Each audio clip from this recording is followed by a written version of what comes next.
Welcome, everyone, to Coffee and an Interview. I'm Jacqueline Pena, and today I have the pleasure of being here with Ana Maria Soto, a wonderful person with great energy. You're going to feel it in this interview. Wonderful energy and lots of great lessons for us. But I'm going to not take away her thunder and start sharing, and instead turn over the mic to Ana Maria so she could tell us a little bit about what she does. She does something really wonderful with her company. Well, hello, everybody. It's a pleasure to be here today and to share a little bit of the journey that has been my company. That is a training company. What we do is workshops for immigrant parents to help them access the educational system. I found that there was a gap there, so I do a lot of workshops in Spanish. Access to college is what got me started, and I'll tell you that story in a minute. But then it expanded to all the challenges that immigrant parents that probably don't speak the language, but take their children to school and don't understand the system. Many of them have, there's a cultural difference of how schools are run here. And so I been working on this for 6 years, 8 years now, 8 years. And it has grown, and I give workshops online and I give workshops in person, and I do keynote speaking and go to conferences and give workshops. So just specifically in that niche for immigrant parents, immigrant integration. So, and it's been incredible. It's been really incredible. My base is in Chicago. And so Chicago Public Schools is my main client. And I have grown around Chicago. So it's a passion project. It's my baby. I really think that immigrants bring a lot to our country. And really, my motivation is to help them. In Spanish, I always say, ayudando a las madres a ser mejores padres. Ayudando a los padres a ser mejores madres. Or, trying to bridge that gap because their intentions and their motivation of why they cross the river, why they are here, is for their children. So you have a very receptive audience, but very, very naive in many ways, and need to learn a lot of how to advocate for their students. Mm-hmm. And so that's kind of what I'm working on. A very interesting niche. I mean, for many of us, we might have been born in the U.S. or might have come when we were younger. I was born here in the U.S., but my parents came from the Dominican Republic. And so I didn't know how to navigate the school system because I didn't have anyone in my family to turn to for that. My parents didn't know the language barrier. I was the parent teacher night. I was the person going with my parents to translate, right? So I was the family translator and all those things. And so it's a very different system in this country than in other countries. So I can see the value of the work that you do with helping families and their children navigate the system and get the tools they need to be able to succeed, not just in K through 12, but just getting into college. Getting to college. And also the piece that I think is really important is that I encourage them to advocate for their students. I tell them, you're going to get a mediocre education for your kids unless you are there, you are pushing, you are getting those opportunities. And so that is a very different role than the cultural world that the teacher knows best, and that respect. So to turn them around and say, it's in your hands to push to get that education. There's many students that are in the IEP programs that they have needs, and by law they have the right to get special services, but they don't know that, and so they get delayed. So I teach them how to keep the school accountable. I tell them things like, if there's a problem, write a letter and put it in the mail certified.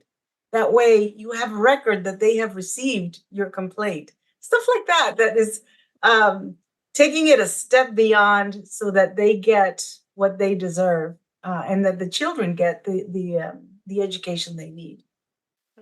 So some of those steps, I hadn't even thought about the certified letter, but some of those steps are so important because especially if you have an IEP or you have any interests, concerns, passions, or preferences or needs when you're in K through 12, if you don't address them and work with those while in K through 12, it just becomes a little bit more challenging once you get to college, if you're able to get to that through that Yeah, door and you have the resources and the information. And we don't always realize that in college, we have support systems as well. It's not just K through 12. yeah.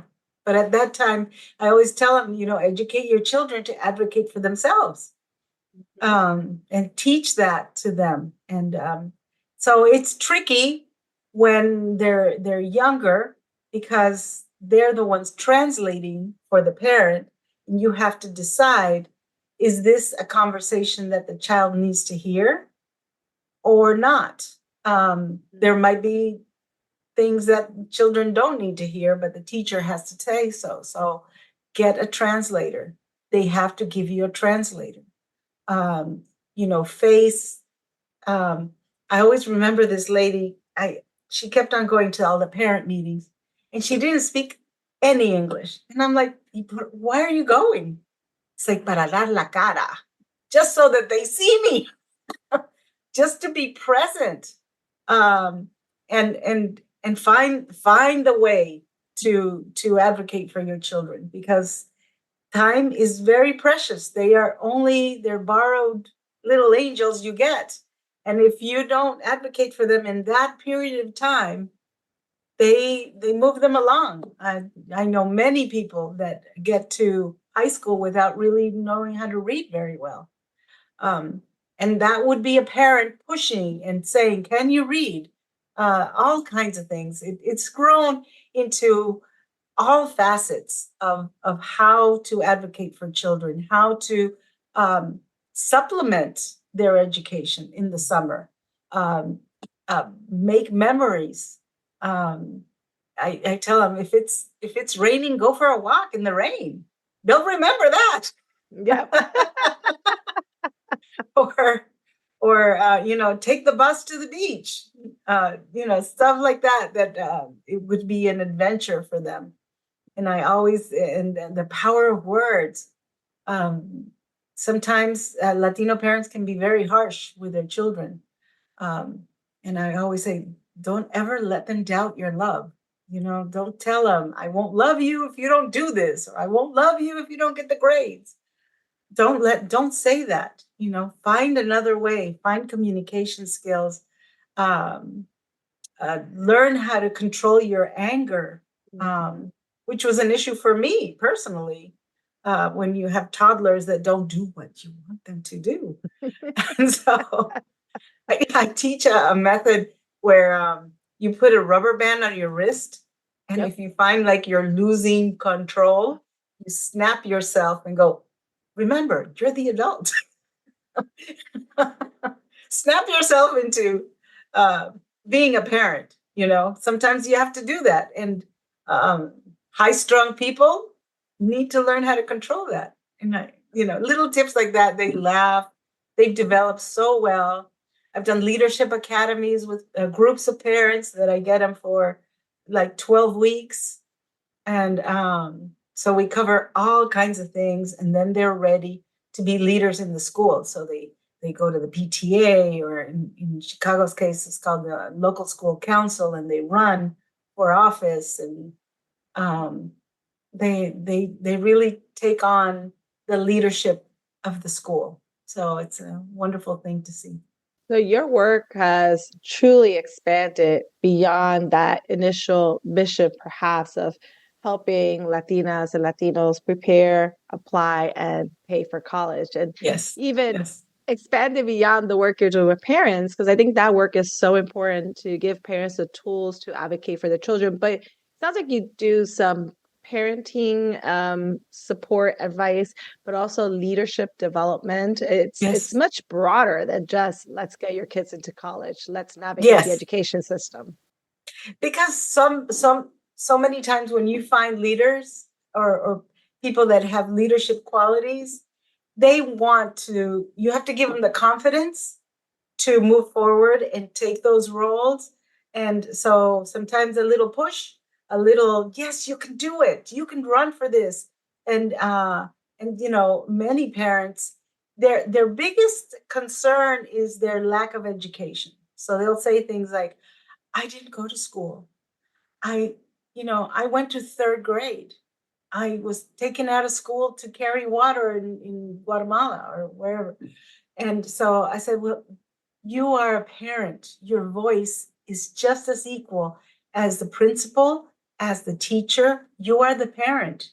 You giving parents that voice, so important to give them that confidence to take the advocacy role that they need to take in order to develop the kids. Because so many times, I don't know if you remember, my parents would say, like, go to school, échale ganas, go, you do it. Like, okay, I'll do it. Yeah, or do your homework, or listen to your teacher, or do what they Mhm. say. And that Mhm. was the advice because, again, they didn't have that knowledge of the education system here and really wanted to support us in whatever way they could Yes, yes. as And parents. it's complicated. Learning how to read a report card, Hmm. and knowing what questions to ask, And that is you can ask questions. Some don't and you even can know. ask questions, that there is a parent teacher conference. And my parents, I have a workshop that prepares them for the parent teacher conference because they have 15 minutes. So you have to have your questions of how do you compare to others? How is he socially doing? What are your expectations? All kinds of like, and make a second appointment, find a communication strategy. And I would say, send tamales. You- These are mostly Mexican parents because I tell them you have to cultivate your teachers, like, because they have power to, sometimes an opportunity will come by and they'll pick the students that they like. They'll pick the students that they know their parents will sign the permission slip. So be there for that. So it's and it's been a really a fantastic opportunity to do this. And then you are faced with all kinds of societal problems that people come and confide in you, and you're like, I just do workshops. Like, what are some of these Oh, issues that pop up? um, domestic violence. Oh. Somebody will come by and say, take you aside and say, I don't know what to do. I'm in a horrific situation. I can't leave because I don't have my papers, or I had two cases where there was pedophile situations with girls, teenagers, and neighbors. And so I'm like, call the police. But that takes a lot of courage for somebody to do. And so, then you confront the whole family and everything that's going on in our society. Um, and those things come up, and you have to like address them, um, and find people that will be able to respond to them. Yeah. So, um, It's tough. it, You build a relationship with them and they feel comfortable working with you. And so then you have to be able to navigate those conversations. and they'll That's just confide the in work. you. Mhm. Yeah, I always say I'm not a social worker, but here is a number. See, and you find allies that you can rely Mhm. on, that can respond to things as they come up, because once they trust you, you have uh, they have such limited uh, access to people, really, that they see me, talking about all these things. Afterwards, people come up and confide in me things that I have no no training on, So I always try to find somebody to help them, and so those things happen too. Hmm. I That's can kind of imagine. tough. It's a tough part of the job, but it's such an important piece because they might not know who else to turn to, and they build that relationship with you. And I noticed you've talked about a lot of different strategies and topics that you've covered with families in the work that you do. And I'm curious, what are the top 3 or 4 workshops or topics that you tend to lead or facilitate? One, bullying. Oh, that's What to okay. do about bullying? There is a vein of uh, bullying, racism, going on in schools where kids will make fun of the immigrant kids, and you don't speak English, and you're brown, or you're that kind of stuff, and parents don't know how to react to that. Um, and sometimes it can get violent, or they push them, or they shove them, or they and schools, and amazingly, teachers are doing this too. Teachers are sometimes um, racist, and they're teaching immigrant kids, and they tell them, "Why are you here? Why don't you know English?" and that kind of stuff. So it's it's in our society, right?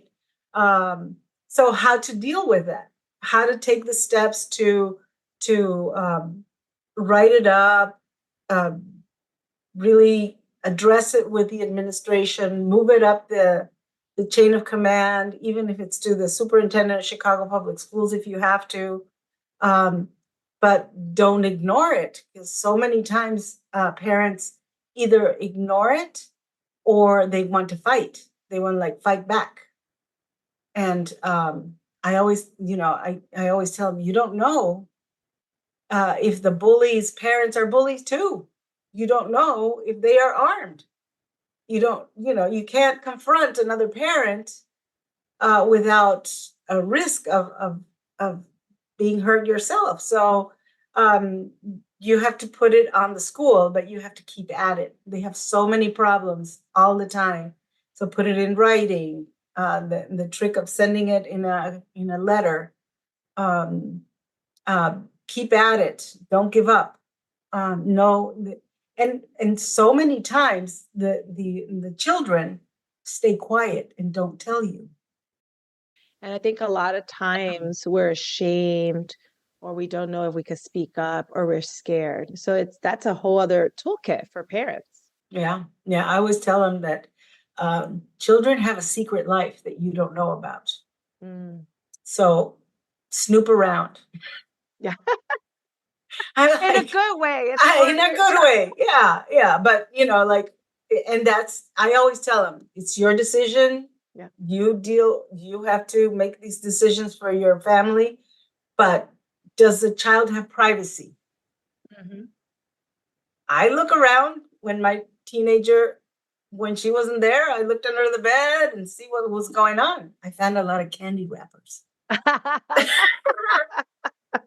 Not quite the bullying piece, but and No, it's but you'll do find things. and that is a choice. Yeah.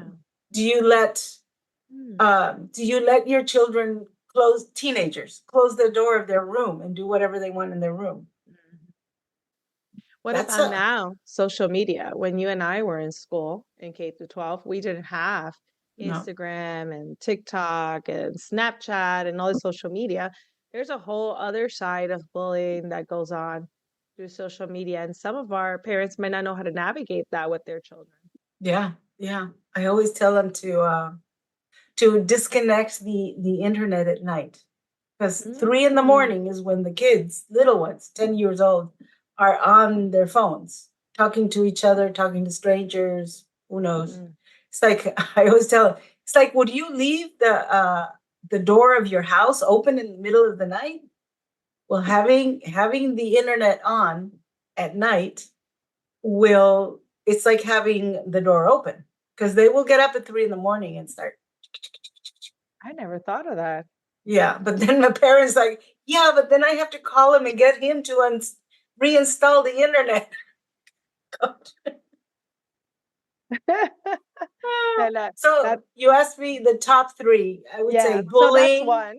um, the hopes and dreams, access to college. Yeah. Um, how can our students continue to progress towards college?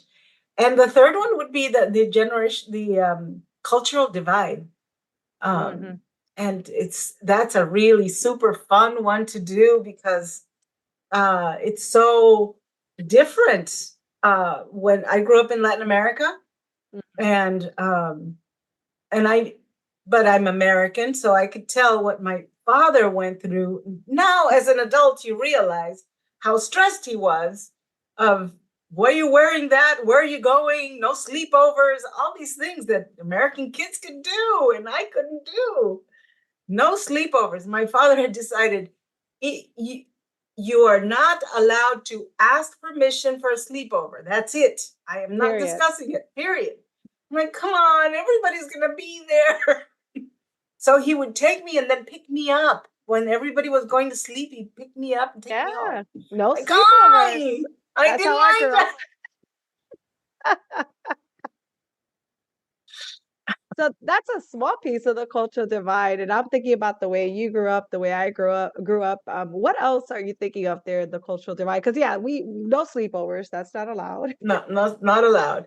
Um, it has to do with cultural respect and understand that your children don't have your culture, which is a big step.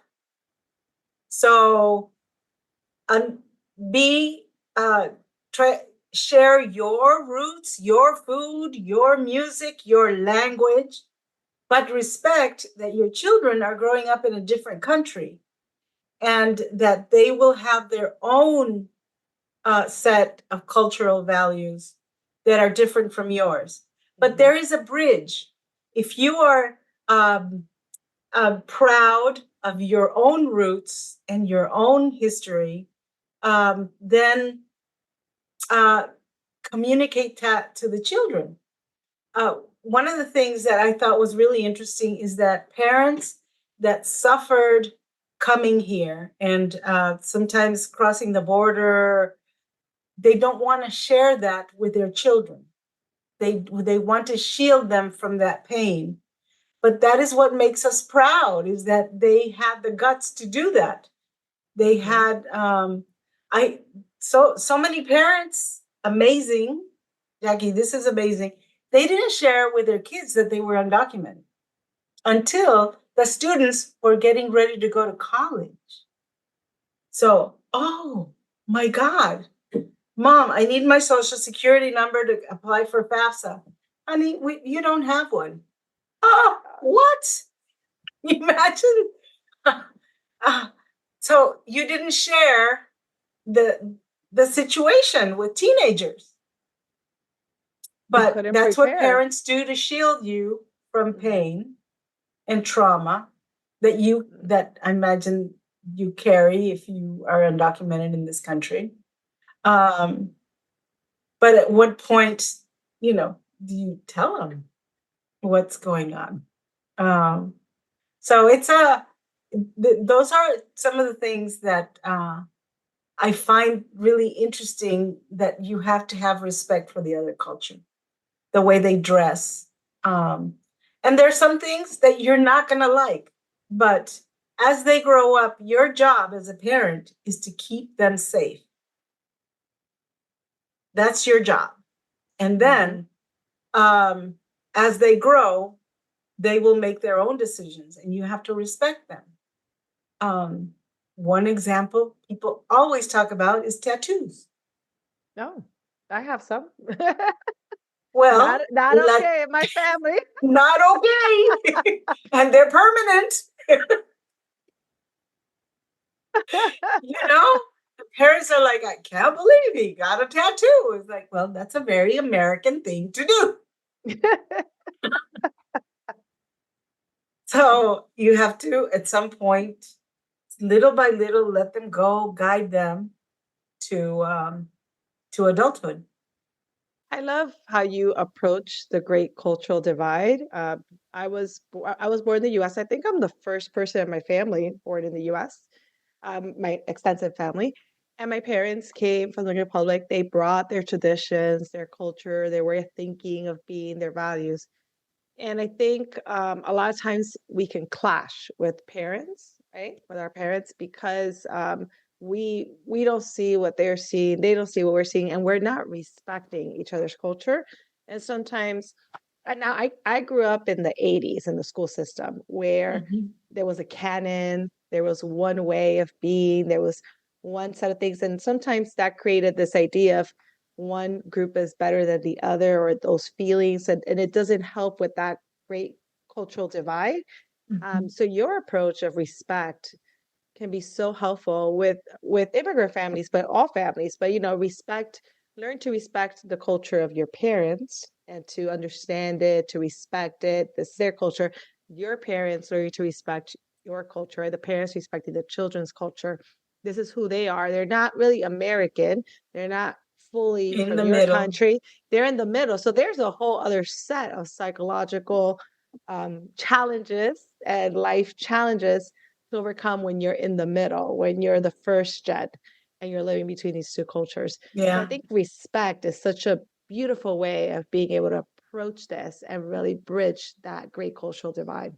Well, thank you. Yeah, I think, and it's a especially for teenagers, Yeah. it's a tense situation anyway, And the hormones and the and the anger. That hormones, and because they psychologically are moving into adulthood, so they have to separate from you.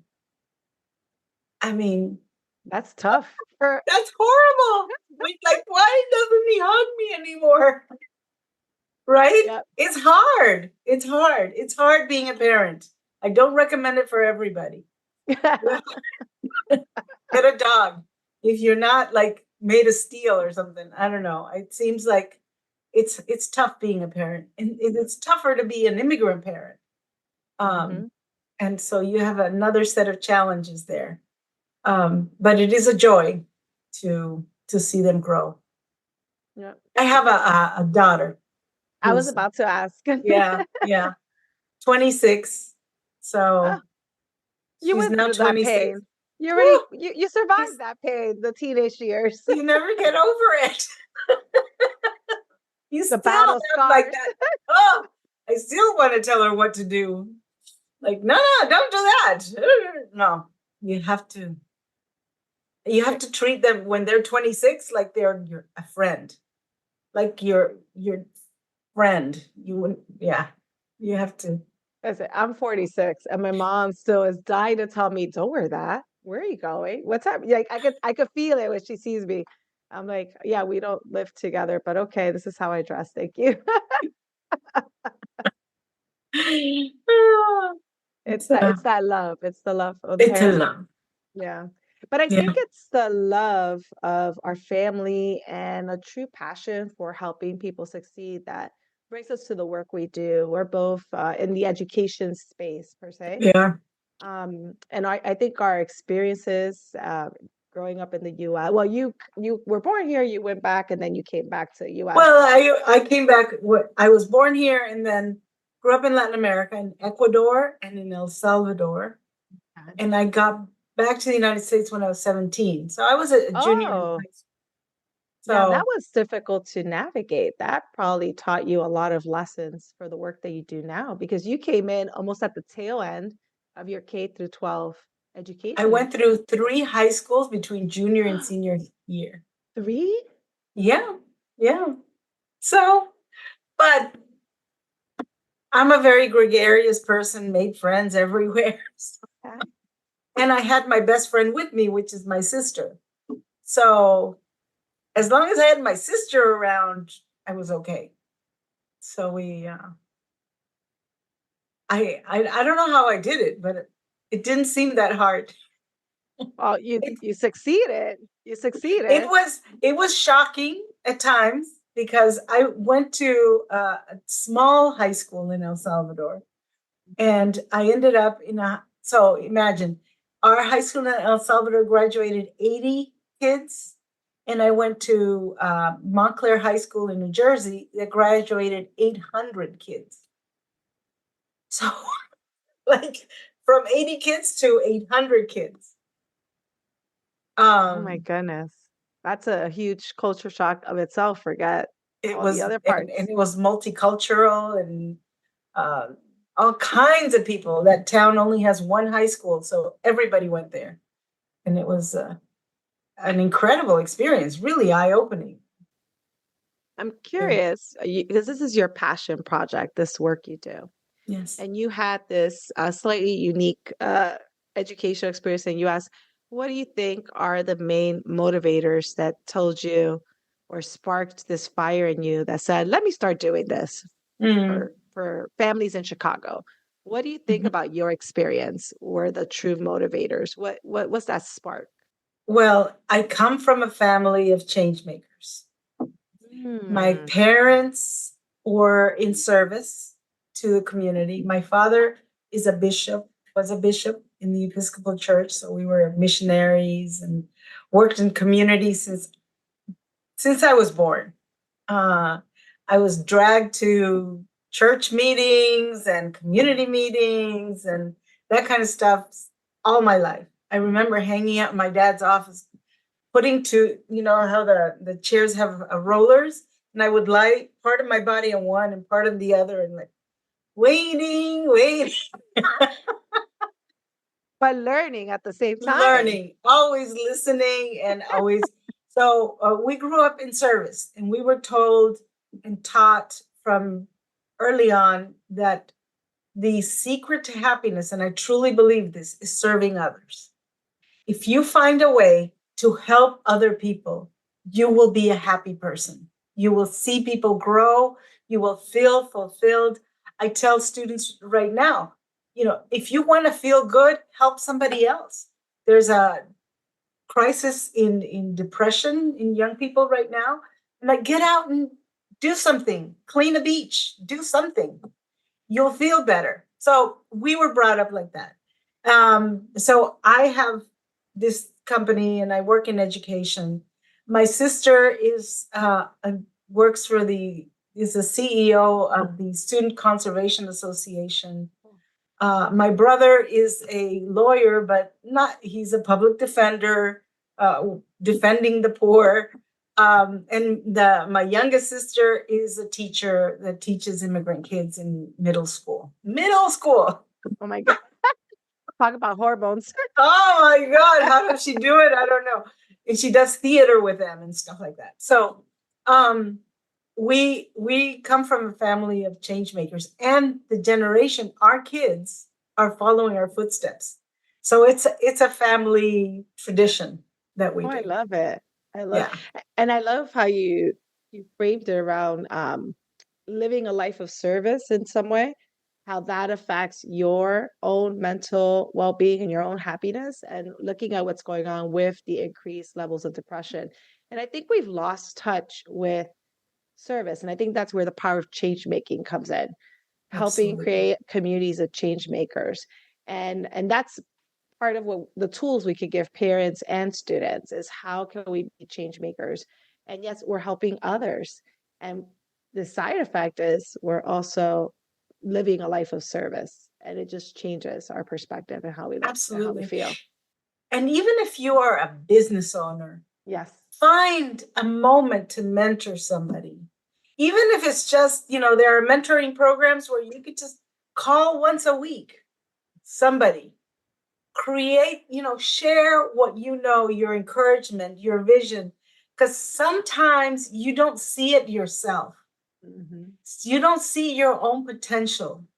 And if you could be somebody that can tell a young person, you can do it, um, or don't worry about that, it'll work out, or open a door for somebody. Yeah. I think everybody should do that, and we would have a much better place to live, all of us. Yeah. So I always encourage service and mentoring of whatever is in your heart, whatever is like uh, lately, because my mom is 90 years old and has dementia. Mm. Oh, I have wow. been called for, and and sometimes, the universe gives you lots of clues. So my mom has dementia, and then my aunt, I go see my aunt who's in a nursing home also. And then where I work, they're calling me into learning about aging and neuroscience and um, service around that. So I'm feeling like I'm being called to, and then things happen. Like I was talking to a politician here, and I said, like our elderly are so alone, Mm. and what can we do about it? How can we just knock on your neighbor's door and say, "Are you okay?" Especially during the so many people don't have family that care about them. And he said, "Oh yeah, we're starting a program because we're noticing that our elderly are so isolated." Uh, and so I lately that's kind of what, and it starts popping up all these opportunities, and I'm always one to say yes to opportunities. And like, don't say no. Big change making project. I see it. I see Yeah, it. yeah, and such needed here in Florida. Yeah. And it is a big need, and it kind of circles back to for the two of us being Hispanic women, Latinas. Um, we're raised where family is important, and we care for our children when we're parents, but we care for our parents when they're older. And I think we're seeing so much more of the elderly issues in our community, and elderly not having children, or children who are too far away, the loneliness. I think we need to take care of the people who took care of us once. And Absolutely. I think that'll be a great change making project. So definitely, And there are opportunities. Anybody, there's organization that will put you in touch with an older person, and you can call them once a week and just say, "Hey, how mm, are you doing?" Um, just giving a little bit of your time can change another person's life. And so, yeah, there's lots to do. But if we all do just a little bit, it wouldn't be so big. yeah. And the impact would be huge because we're all contributing. So that ripple effect, and it multiplies. Yeah, It's interesting because a lot of this rolls back into education and families and the cultural divide and things we could do together. You're talking about going out with your child into the rain. Imagine going to do some change making with your teenager, right? Some change making work in the community and the memories that are created around that. So many things that you have the power to do in the community with the work you're doing. I'm curious, because the work you're doing, I'm going to circle to more mentorship guidance. You're doing this as a business owner in many ways. yeah, yeah. You're out there, you're doing this for others and building a business. And that's a whole other area that can be very tricky for us, whether it's as women, as Latinas, as educators who are always in service and want to give of ourselves so much. What are some of the challenges you find in being able to do this work from a business model? Because a lot of our listeners are small business owners. They have side Mhm, hustles or main hustles, mhm, and mhm. I always encourage people to work on passion projects. This is your passion project, but that makes it even harder to run it as a business. So I'm curious about any advice, and this advice will help me as well because I Well, got in trouble many with my times, business.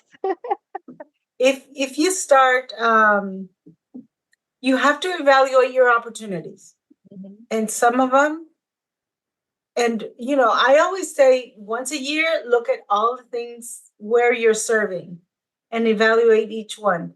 at one point I was serving on like 6 different boards of directors. And so, there was like uh, a health clinic and a high school and a women's group. And so at one point you had to evaluate, like, and you have board meetings on each one, and it's all volunteer work. So evaluate what is going to be most beneficial for your business and what is going to be most beneficial to you personally. And those are the two things that you have to like kind of trim and be very focused on what you want to do.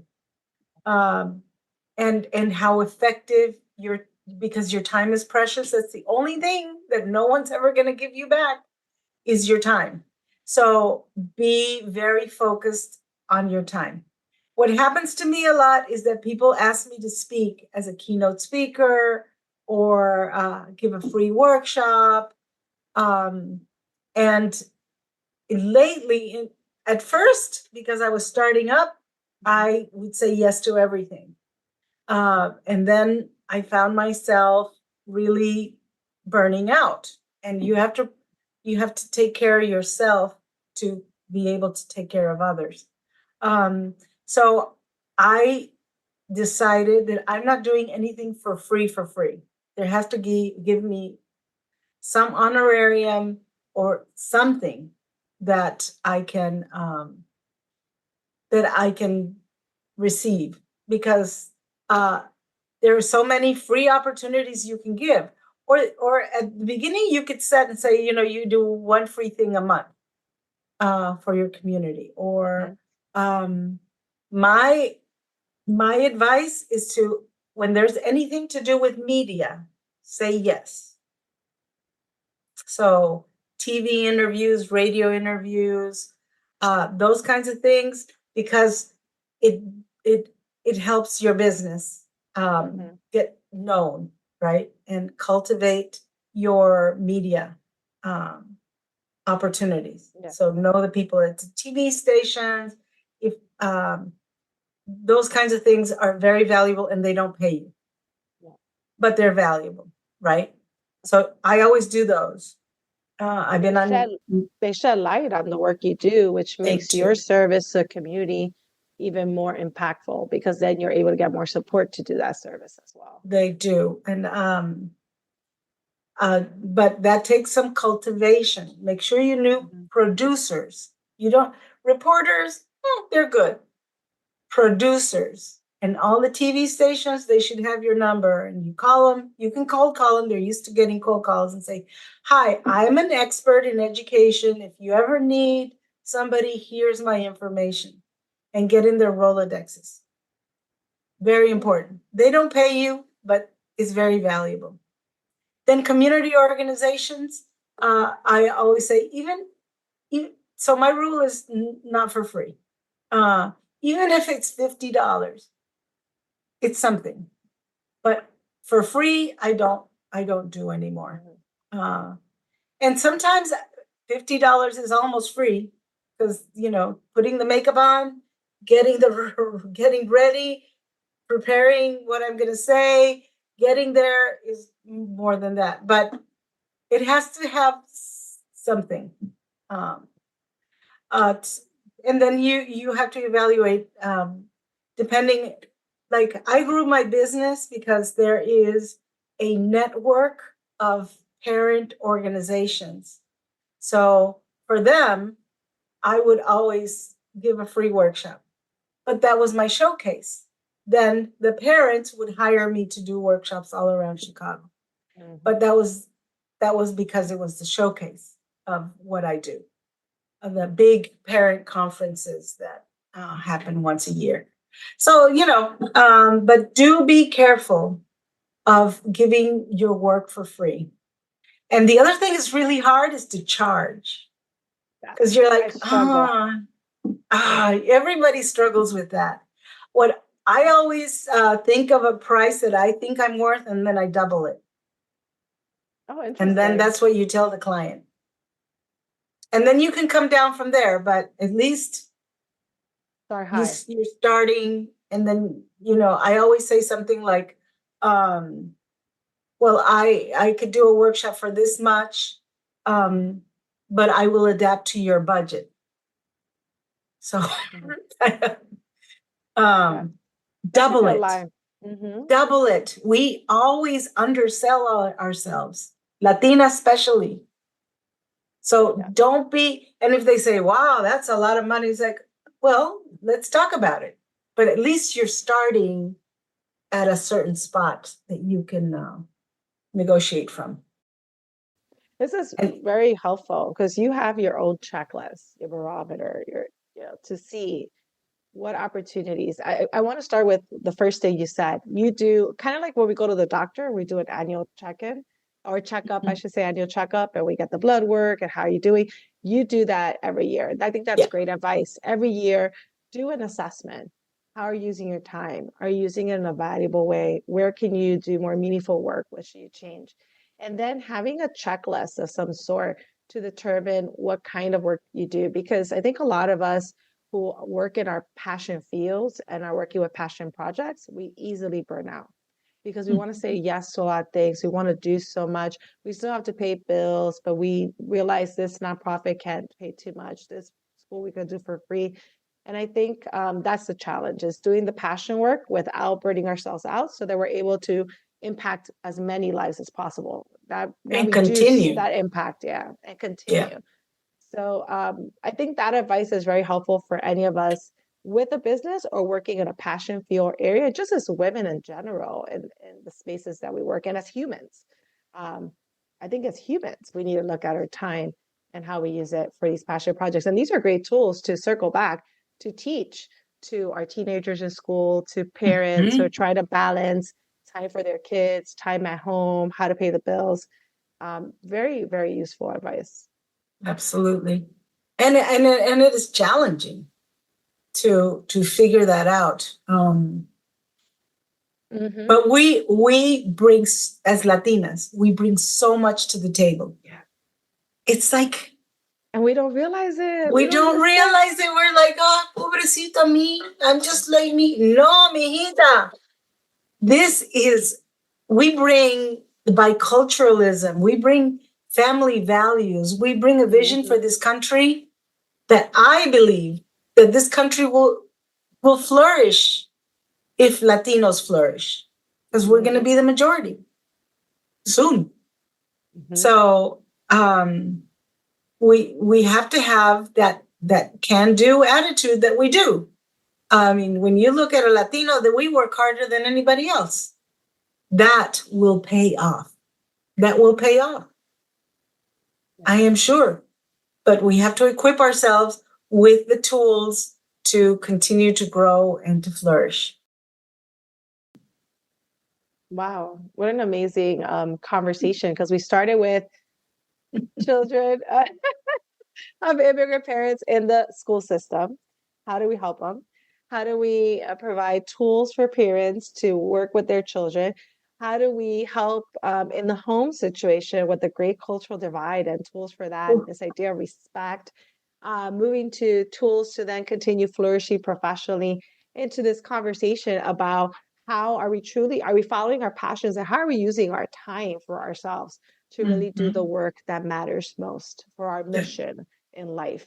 So it's been an interesting conversation that's covered multiple needs and audiences.